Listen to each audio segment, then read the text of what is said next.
Welcome, Leo. Thank you for joining me on my channel. Thank you for watching, liking, sharing, and subscribing.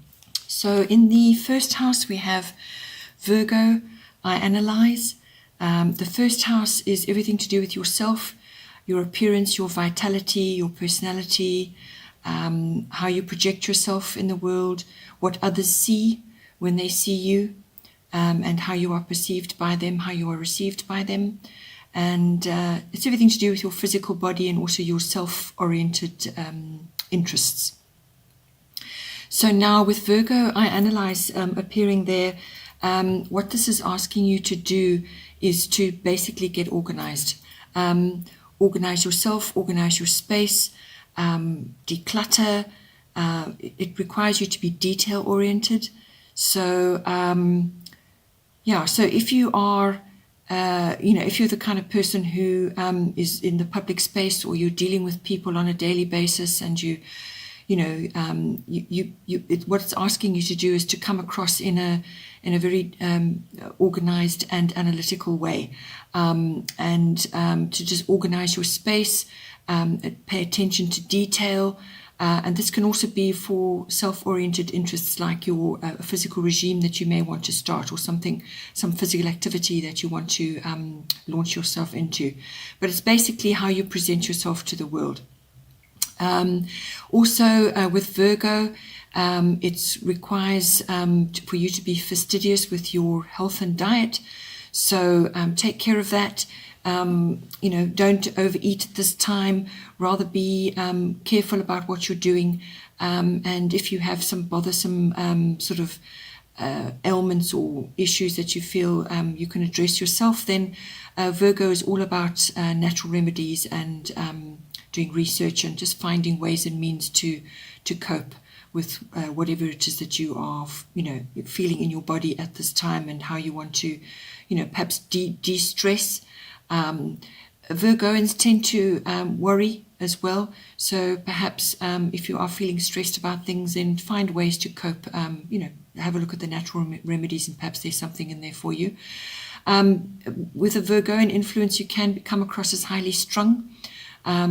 But either way, you will need a calm environment in which to concentrate and to, to conduct yourself as well. So whether that's in your work life or in your just how you are moving through your day generally. Virgoans can also be quite critical and nitpicky, so be careful that you're not coming across like that to others. But the main part about this, I feel, for you is to get yourself into a good routine. With Virgos, that's very natural for them. So it's all about routine, getting organized, being detail-oriented, be precise about what you're doing. You may also be asked to, if you're writing things, that definitely falls into the realm of Virgo. So it's how you express yourself as well to others, and come across as being caring and considerate as well. Then in your second house, you have solar eclipse revolution.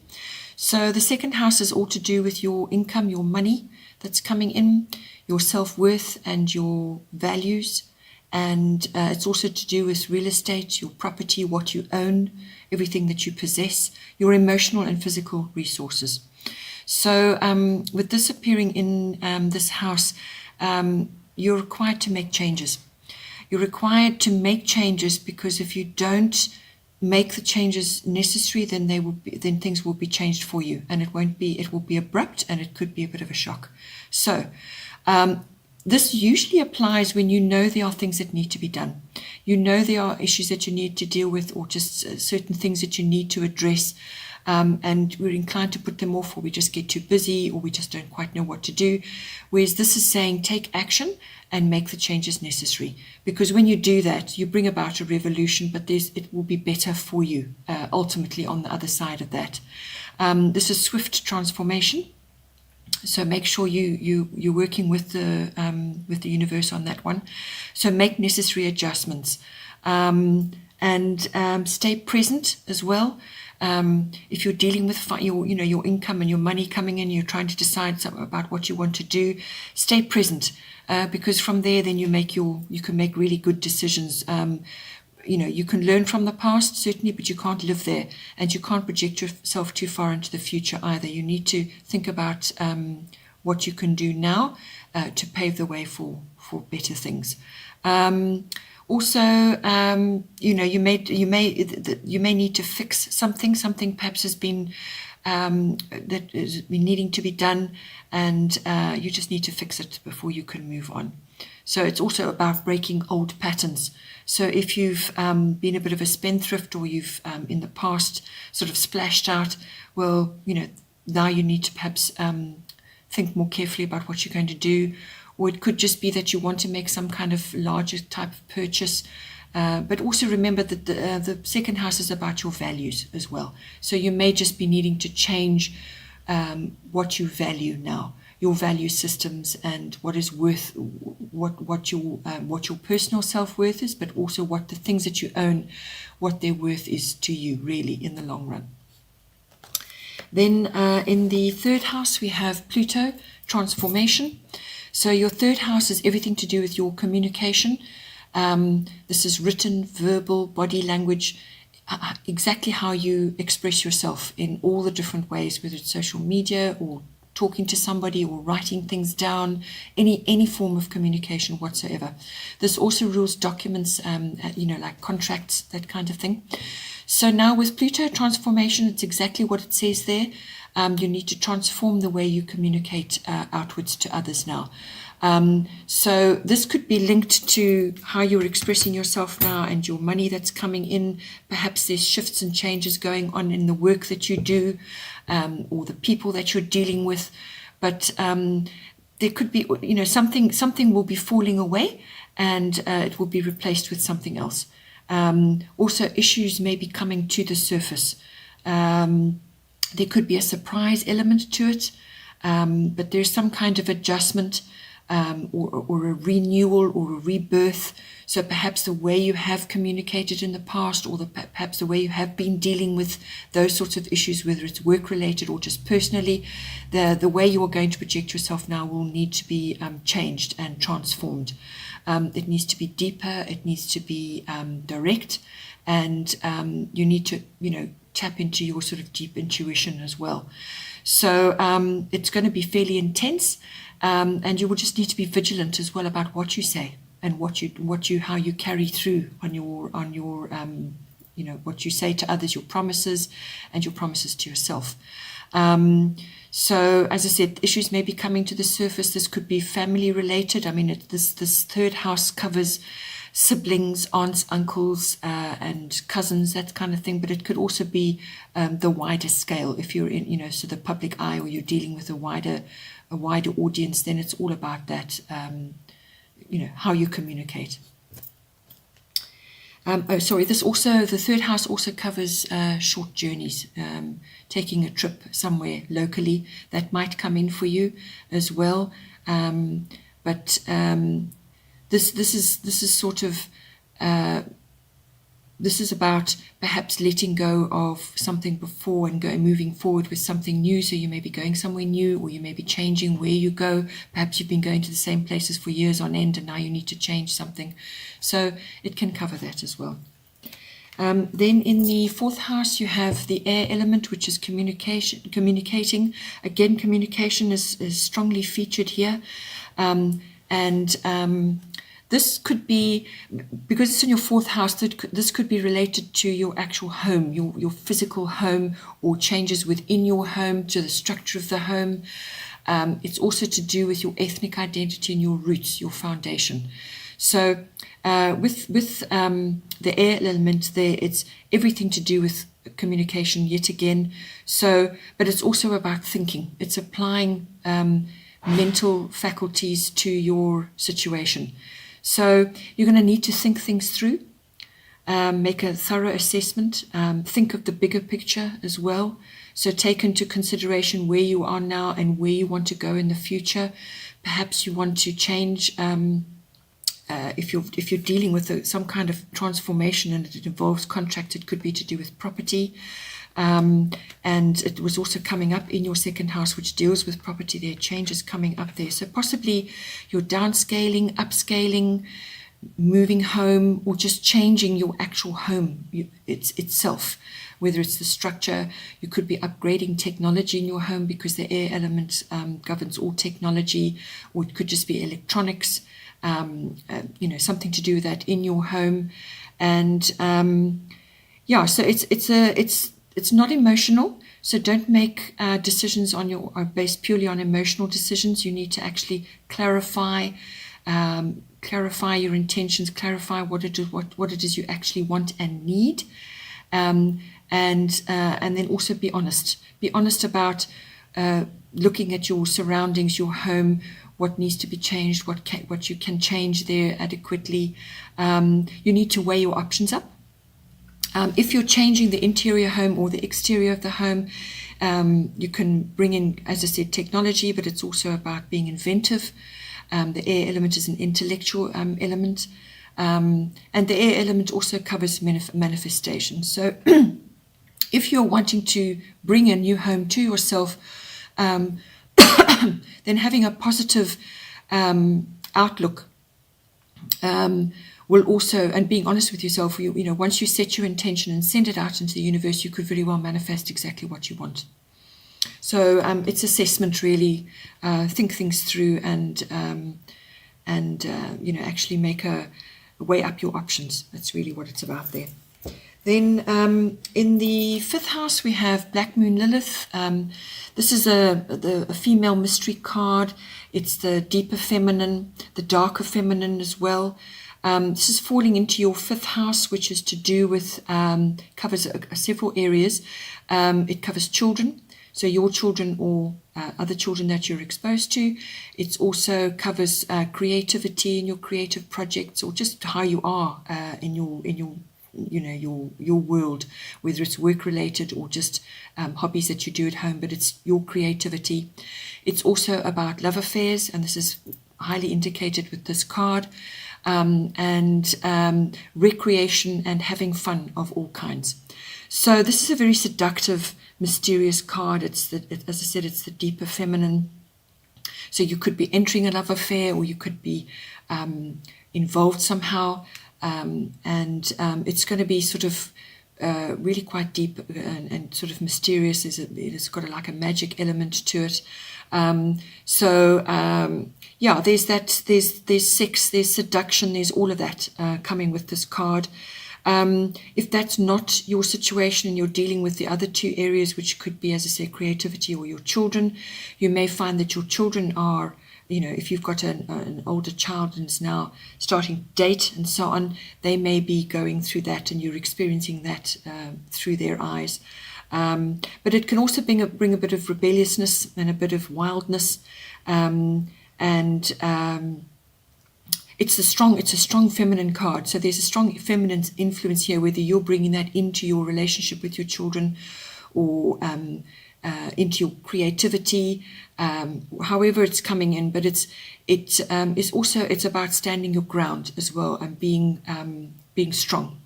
And sometimes you may feel like you're going it alone a little bit, that you standing against others' opinions and so on. So there's all of those elements that could be coming in. You could be working on a creative project and just be feeling a little bit isolated possibly. But if you're tapping into the deeper feminine and harnessing all those qualities, then you can bring it through into your creativity. It's the deeper feminine strength. It's also the darker feminine.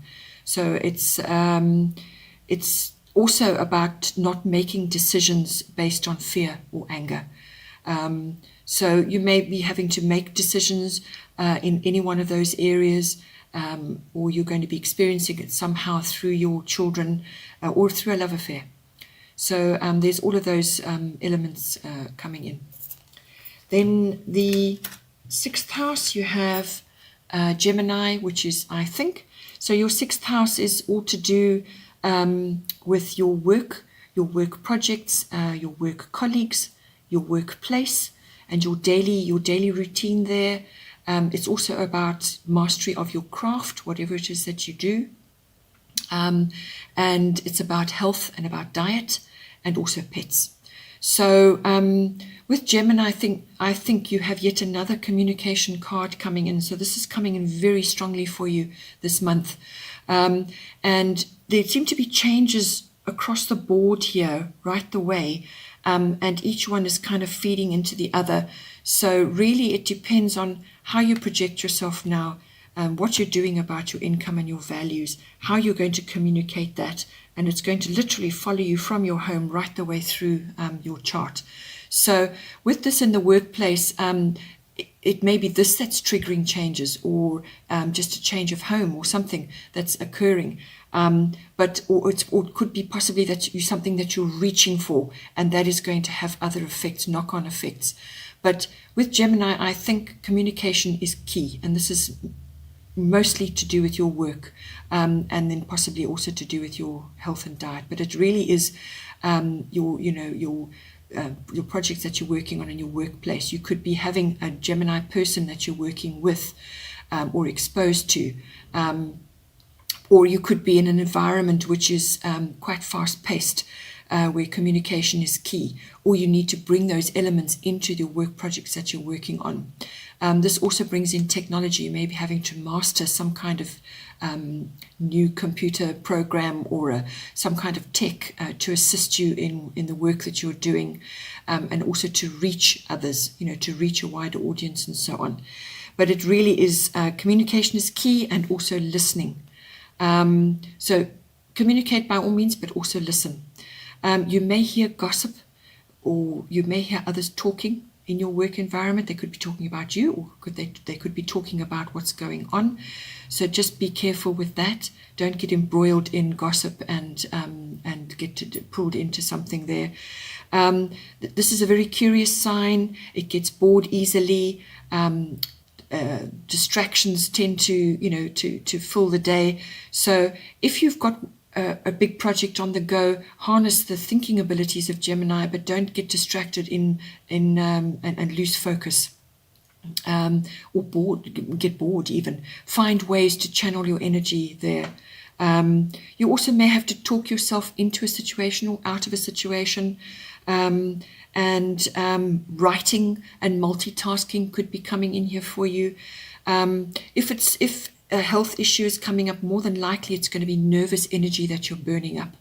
So you could be feeling a bit depleted, to be honest. So manage your stress and manage that highly strung restlessness, which may come with this card, or just burning too much energy, too much talking, too much of everything, and then you're depleted, So just be aware of that. You could be, really busy and going out and busy with many projects all at once. So don't deplete yourself there.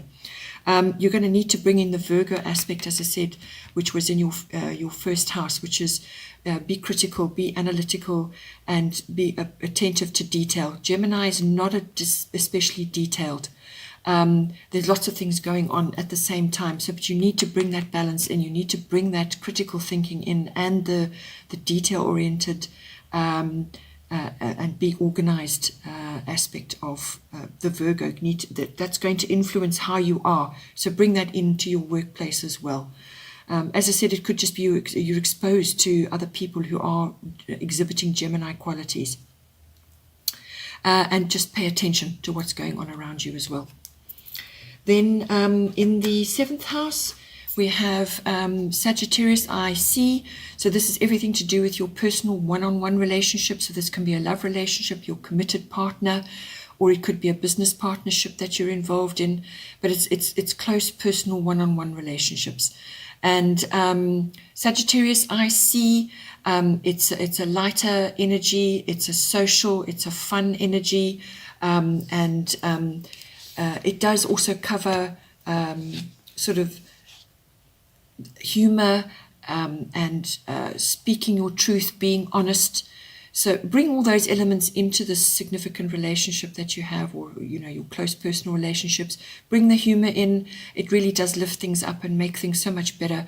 Yes, speak your truth by all means, but be careful. Because if under the Sagittarian influence, you can just put your foot in your mouth. You can say something out of turn and really annoy somebody, or come across as offensive. You may not intend it that way, but it could come across like that. just don't fall into as I said, this Virgo tendency to be critical that's coming up in your first house. So just temper that with the more Sagittarian qualities, which are freedom-loving, adventurous, and like socializing and enjoy being outdoors, having fun and exploring, and also just enjoying a bit more freedom. So if you need to bring those elements into your close personal relationship, then speak honestly about it. Just say, look, I just need a bit more free time to do what I need to do and to just relax and have fun. And so just bring that in, lighten things up, and get outdoors, get out and about, and go and have a bit of an adventure, and see what's out there, and perhaps have a change of scenery. And choose your words. Make sure they're loving and caring, and but still speak your truth, and say, this is what I require, this is what I need, and then work together with your significant other. Also with Sagittarius, the tendency is to a little bit of carelessness. So handle your finances. Don't have fun at the expense of that, and then later on you're going to have a problem. So by all means, go out and enjoy your environment, but don't be careless about your words or your finances, or how you go about things. Harness the very best of Sagittarius and get the most out of your environment and out of your relationship. Then in the 8th house we have Neptune. This is brings up one of the aspects is sacrifice. It does bring that up. So you're going to have a look and see how this is going to pan out for you, because being in the 8th house is all to do with joint resources, but in a committed relationship. So this is your, whether it's personal or business. So this is your joint resources, whether it's material or emotional. It's your deeper commitment to each other and the deeper sexuality in a committed relationship. So whether you're meeting somebody new, you could be meeting a Sagittarian. If you're not already in a serious relationship, you could be meeting a Sagittarian, and enjoying that. But if it's going into a more committed relationship, which normally the 7th house is, that's what it's about. Love affairs are the 5th house. 7th house is the more committed relationship. And so you may be entering something more deeper and more committed. And there's going to be some, yes, sacrifices, but possibly it's more like a compromise, working together to join your resources. Perhaps there's some things that you can do without, and likewise the other person can bring to the table what they feel they can do without, to make a harmonious transition, to join your resources together. But it could also be that you may just feel like you want to escape sometimes, that it's all too much. Neptune can bring that aspect in as well. Avoid illusions and assumptions about your deeper committed relationship or your business partnership. Don't get carried away. You need to be thinking about your finances, and this is very apparent here as well. And you need to be thinking about how you communicate. There's going to be issues that you need to deal with there. If you're single and you're on your own, and then you don't have a committed relationship, this could be a business partnership, or it could be also your relationship to big money, because the 8th house also covers big money. So this is investments, this is inheritances, this is legacies, this is banking, tax, accountancy. It's also handling other people's money, if that is part of your profession, or you may be doing it on behalf of somebody else. So there are definitely aspects of this house which could make you subject to some kind of illusion, or things are just not clear. You're just not clear about your finances, your big finances, or your the deeper issues. It could also be sexuality. There's perhaps a deeper commitment is bringing aspects in which you're just not clear about. It's also, you need to put yourself in a grounded position. Stay grounded. Keep your feet on the ground while you access the higher qualities of Neptune. The higher qualities of Neptune is sort of a connection to the divine. So the 8th house can also be your psychic abilities. So it's a connection to that. It's a very dreamy sign, but it's a planet. But it's also about imagination, and it's about connection to the divine or divine aspects. It could even be a divine partnership that you're entering into now. So this is higher consciousness, if you want to put it that way as well. So if that is not, that's not as coming in for you, then it could just be that you feel a little bit vulnerable, a little bit confused about your finances or about this committed relationship. There are perhaps issues that need to be cleared up.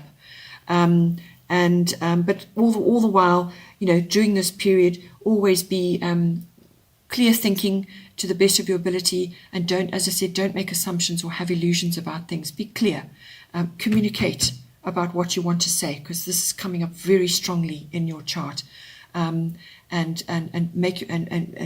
compromise, or perhaps discuss it with your significant other and your partnerships to actually get clarity. Then in the 9th house, we have the Sun Spirit. So this is a very sunny, optimistic card. And this covers your 9th house, which is everything to do with travel, international travel. It's also about adventure and exploration, whether that's personal or external. It's also about higher education. So this could be university education. It's also about publishing, promotional work, teaching, and also religion, ultimately faith, and also belief systems. So all of these things could be coming in for you on your 9th house. But with the Sun and the Spirit card in there, this is about you putting your personal stamp on any one of those areas. It's you bringing your particular spirited self to the fore. So it's really you putting your personal stamp on it, bringing in your vitality. It's about taking action. It's also leadership. And you may be in the spotlight in any one of those areas. You may be called to bring in your leadership abilities, and people may be looking at you for that. It's also your influence in any one of those areas, what influence you're bringing to bear. And because it's the Sun and your Spirit, it's a powerful card. So you may be really able at this time to influence a great many people. The 9th house also covers the law. So that, you may be, that might be part of your career, or it could be something that you're learning. But whatever it is, you're going to be bringing your whole self in there and bring your full spirit into whatever it is you're doing. So it's throw your full self at it, and harness those lovely abilities and bring them in and spread them around, and really go for it. It's a very action-oriented card, but it's also about vitality, bringing your vitality in, your energy into whatever it is that you're doing. If this is to do with travel or anything to do with foreign people, you could be talking to foreign people, you could be communicating with foreign cultures. But if it is to do with anything foreign, then it may be a visit to a place which is really going to lift your spirits up, or it's going to be a nice sunny, warm place. So you may just be needing a trip somewhere warm, somewhere where you can really feel the sun on you. Literally, that is going to lift you and lift your spirits up, and just feel good, to help you feel good. You just may need to have a little bit of a break from other things that may be going on in your chart.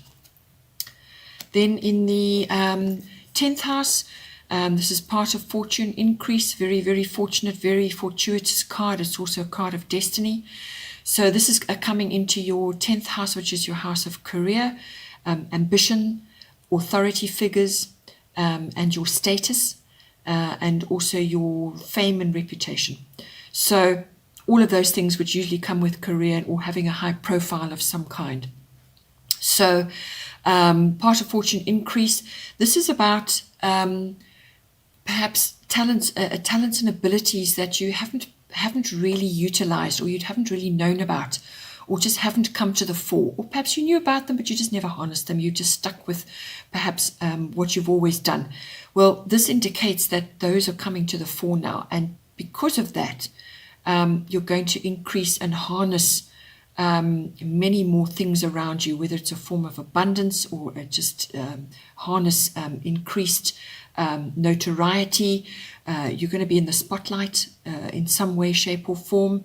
But it's also about harnessing those newfound talents and abilities, or really just putting them out there now for all to see. So it's emerging, if I can put it that, it's increasing, coming up from wherever it was not acknowledged. Now it's acknowledged. This card brings in gifts, abundance, flow, and also success. As I said, being in the spotlight, or just being noticed for what it is you do, who you are, what you're bringing to the table. It's creativity. It's also learning, and it has that public relations, promotions aspect to it. So it's a destiny card. It's kind of like you're destined or fated to be in this position. So this is a wonderful card to be having in that part of your chart. Your career could be taking off, or you could be making a change, and then now all of a sudden, or you're suddenly noticing that you're really good at something. Something has come out, and now you're finding that, gee, you really do have an ability, you have an affinity with that, and it sets you off on a new path, and doors open for you. It's like abundance coming to you, and abundance can be in many forms. It's not necessarily money. It could be all kinds of ways that the universe is smiling on you. But it's really about pulling those parts out of you, and actually working with what you came into this life with. Your abilities and your talents, and actually not being afraid to harness that as well and move forward. So it's a really fortuitous card to have. Then in your 11th house, you have lunar eclipse. This is change. So change is coming up again for you. The 11th house deals with friendships, and it deals with your networks and your groups and your clubs. So if you are going through a period of notoriety of some kind, or receiving good fortune, or really are being noticed now and changing career, or moving in a different direction, then it stands to reason that your networks and your groups that you have previously associated with, and even your friendships, may change. And this is definitely coming in for you now.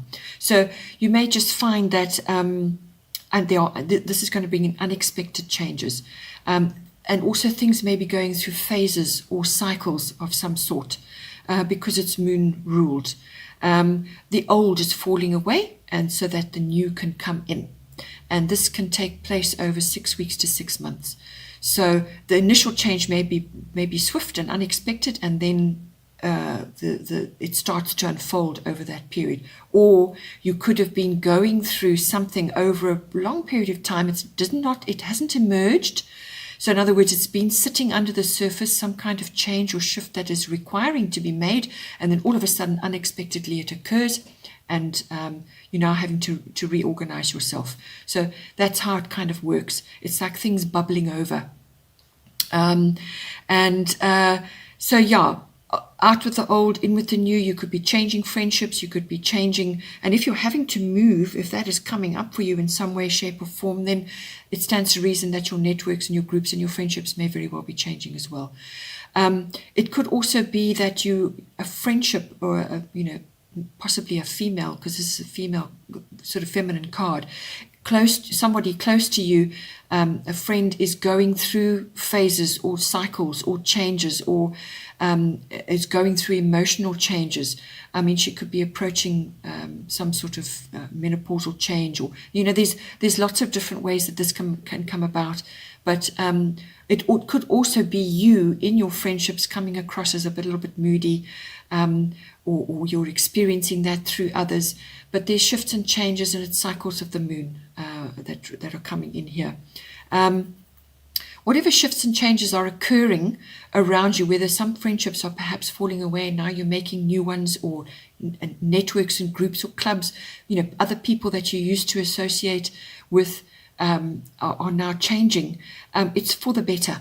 So you need to let go of those older things and move forward and harness the new things, because the better better aspects are coming forward for you, but they can't come forward until you let go of the older things. So it also could just be a change of perspective within those groups or within those friendships. So it's a change of perspective. You are viewing things differently. You're perceiving things a little bit differently. And you may initially with changes feel a bit disoriented. But once you look at things carefully and you go, access your intuition and your inner knowing, then you will be able to navigate, and out of that will come something better. This card also may bring up people from the past, or situations within your groups and associations from the past. Something may be coming up again for you. Then in the 12th house, you have Taurus. So your 12th house is everything to do with your unconscious self, your unconscious beliefs, just the unconscious in general. And it's also to do with deep contemplation. So this is solitude, reflection, retreat, withdrawal. It's also your deep spiritual life, meditation, it's mysticism, it's healing. All of those things can come in. With Taurus, Taurus is an earthy sign. It's very grounded, it's very balanced, it's very methodical. There's a no-nonsense approach, practical. So you possibly need to apply that into these areas. So you may be wanting to just retreat a bit and enjoy solitude and reflection, or some kind of withdrawal, but to be doing activities which are comforting and nurturing for you, because that's what Taurus is all about: comfort, nurturing. You may want to put your hands in the soil. You may enjoy gardening, but it's some kind of meditative activity which is grounding for you. So it has a practical application. It must be. I wouldn't go too non-traditional, because Taurians are very traditional. So they're practical and realistic. So whatever it is that you want to do, it must have that practical aspect for you. Whether it's a new belief that you're perhaps investigating, or you're just wanting to look at your deeper beliefs, your inside beliefs, what you tell yourself, and your unconscious drives. There could be something there which you are reflecting on currently, but it is about harnessing that comfort and that nurturing for yourself. So you want to put yourself in that kind of environment so that you feel safe and you feel secure. This 12th house also covers things like escapism, drugs and addiction, things like that. And it can also bring in your experiences within institutions of some kind, whether it's a hospital or a library or a university or a government department. So you may be going to visit these places, and the 12th house covers your experiences there. So whatever goes on, keep coming back to the stay grounded, be nurturing, and seek comfort for yourself and safety, and also stick with the known. Don't be too stubborn and stuck in your way, so that you are preventing yourself from changing something, because it's also about that. But also just ensuring that whatever it is that you're wanting to look at, sort of in the deeper contemplative hours, is that you feel safe and nurtured, and that you're looking after yourself, and that you're grounded, and that you're not heading off into a direction which is not known at this time. So stick with more traditional more traditional aspects at this time. All right, Leo, have a wonderful month, and hope all goes well for you, and I will see you again next time. Take care.